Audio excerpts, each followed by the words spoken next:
How often can you say you outdeploy your opponents? Hello and welcome to Incursion Tactics. My name's Luke, and this week I will be mostly talking about deployment, and specifically how to outdeploy our opponents. I've played countless games of 40k over the years, and there is a big correlation between the amount of times that I win versus the amount of times that my opponents deploy well. I'm going to share some of my experiences and go through some advanced 40k tactics around deployment, so that by the end of this video, you'll have a strong idea about how you can outdeploy your opponents in your next game. I want to caveat this video to begin with by saying if you're new here, then do check out this video that I have made on the basics of deployment. It's well worth watching this video first and then coming back to this one, as this will set up a few basic premises to really help you get the most out of what I'm going to discuss here. We want to set the stage for our game plan. A well thought out deployment can create opportunities and control the battlefield, and in particular, set up traps for our opponents. So right off the bat, the most value-adding thing that we can do when it comes to learning about deployment zones and setting up some of these traps is understanding the implications of every deployment map, knowing the strengths and weaknesses of your armies and how they're intensified depending on the layout is crucial. The most extreme example of this I can think of is Tau being a shooting-focused army versus something like World Eaters, traditionally a run-up and punch you in the face kind of army. Hammer and Anvil favours Tau in that matchup because the Tau player can deploy further back and the World Eaters player has a lot longer to run up through no man's land. This is an oversimplification, but this is the sort of thing we need to be thinking about when we're looking at the new mission maps. New boxy Pariah Nexus deployments will be catching people out. I promise you now, you're going to see players deploying too close up the line on the quarters, forgetting that there's a diagonal movement across the centre that people can run at you across. And it's things like that, understanding how far away you need to be able to threaten board control, get to objectives you want to get to, and not be on the receiving end of your opponent's tricks as well. You need to measure distances and understand how far your opponent's threat ranges are. But the big takeaway here is just understanding the deployment zones themselves before we're setting up. Saves you a lot of mental energy when setting up for games. I see all too often at events in the game club, people don't know what the deployment ranges are, don't understand the distances between their deployment zone and their opponent's deployment zone. And that can translate to not knowing how far you might need to go in the mid game to then suddenly run forward with a sacrificial small unit that you've got to then try and run out and get engaged on all fronts. And that's really big. You can see how this knowledge of the deployment zones has big ramifications on the later turns. If we're not thinking of these things and don't know that some key measurements between how far you can deploy out and a distance to certain objectives, then you're adding layers of working out you might have to do in later turns that you could shortcut and make it a bit easier for yourself, versus if we just took a bit of time before games to be familiar with the deployment zones and the distances and understand those a bit better. It really does make a massive difference in how we visualize our deployment and can plan for future turns. So I talked about out-deploying our opponent, setting up traps. A very simple way of doing this is by creating a kill box or a kill zone. And in simple terms, this is thinking about creating a space on the battlefield where we can focus our firepower to annihilate enemy units, placing high damage units in positions where they can concentrate all their attacks on enemies that have to wander into these parts of the battlefield. If you have strong ranged capability, then it's really good for that. This style is more prevalent in the UKTC format, where there are some more defined firing lanes, and if you leverage how you deploy around these terrain pieces, you can create situations where if you're being a bit more passive, it can force the opponent to then have to wander out into these locations where you, if you've just sat behind the terrain, can then simply wander out and then blast them from afar, utilizing that kill zone. The same principle applies to staging with melee units. Again, I've talked about this in previous videos, where you stage, you stand behind a line of sight blocking piece of terrain, and you can then project a threat range out through that ruined wall in all directions and leap out and charge and create a close combat killing zone of sorts. But we can also apply this in a slightly different way where, and this is something that harks back to classic military strategy, and that's having a solid unit that acts as an anvil, and you deploy this resilient force in the center line or on a key position or objective, and then you have something that's a bit faster, more mobile and a bit more deadly as hammer unit, this old hammer and anvil strategy. And the idea being that the enemy is held up against this anvil unit, and the hammer comes in to deliver the blow that seals the deal. It's a tried and tested military strategy, and it's perfectly applicable to 40k. Think about a big tanky unit of custodies walking up to the centre, and then you might have some jet bikes or dreadnought that can then add to the assault after the custodians have taken initial charge. This dual threat approach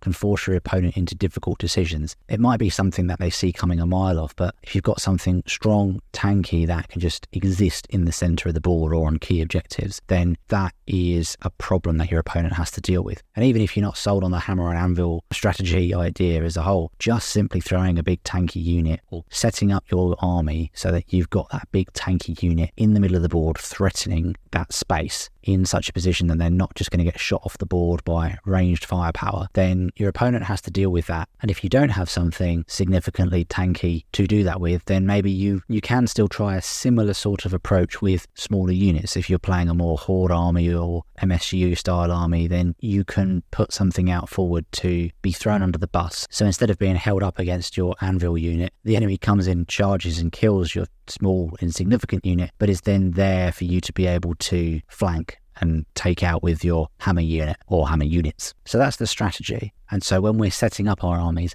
these are the sorts of things we want to be trying to plan into our setups. Where can we position our units to be so we're not just getting shot off the table and we're offering our opponents the chance to come in and either take the bait or engage with this in a way that sets up us being able to countercharge. Just going to take a moment here to ask you a question. If you're liking this content and you want to see more, then why not join the Incursion? For $2.99 a month, you get an additional video every week, and you also get access to the shared Discord that I have with Epic Flail. It's a private Discord, and we have all sorts of things from memes, hobby section, 40k tactics. There's even some old world content in there as well. A whole raft of stuff with some awesome people and a fast growing community. Don't delay, join the Incursion today. And if you're looking for even more ways to support this channel, and have a look at the video description below for the affiliate links. Any miniatures that you're thinking about purchasing, if you do so through those links, it lets me know you're liking the videos. It's a fantastic way to show your support and is greatly appreciated. A big thank you to those that are continuing to use those links. It's amazing to see the support. Ultimately, what I hope you're seeing through this discussion is we're trying to counter our opponent's deployment. The title of this video was very intentional around out-deploying our opponents. Understanding the common deployment strategies. We want to be using cover and fast-moving units to close that gap quickly. Engage the guns. Against a more melee-heavy army, we want to use screening units to speed bump our opponents to deploy in a way that forces them to have to slog it through the open ground under our guns, if we have any, or release them so that we can dictate who gets into combat when and how. That's it in a nutshell. And so it's paying particular attention to where our opponent's big threats are and what we can do to position things alongside that. If you've got a really big, nasty tank, for example, don't just deploy that first. Wait to see what your opponent deploys and how they deploy, so that when you put down that really valuable Rogal Dawn or Repulsor Executioner, you know where it's going to get the most bang for its buck. With my Orc army, for example, I'll put Gretchen down on my home backfield objective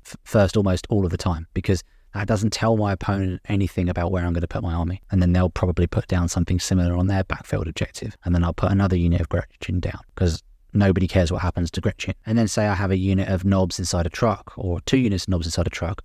I put one behind a ruin on the left flank, put the other one behind a ruin on the right flank, do the okie dokie and you turn around. And again, it doesn't necessarily tell my opponent anything other than, okay, he's playing orcs, he's deploying fairly aggressively, and there are equal levels of pain heading towards me from either flank. So if my opponent tries to then get clever and put something more weighted on a flank, I'm not taking that bait. I'm not going to then deploy opposite him and then go for that flank and then he go, oh, I'll deploy more stuff over here. I'm very much making it so that the way I'm deploying and setting up my initial units is not giving my opponent any information, or as little information as possible. And then to that end, as more important and more relevant units start to come down, then we want to be thinking about where we're putting our units to then engage or not engage with certain things. Mortarian's a good example. I've played against that unit a few times now, and often I'll just ignore it and put stuff away from it. As soon as he's down, I then try and deploy away from it or redeploy units away from it and then try and kill everything else, because Mortarian's scary, but it's just one big unit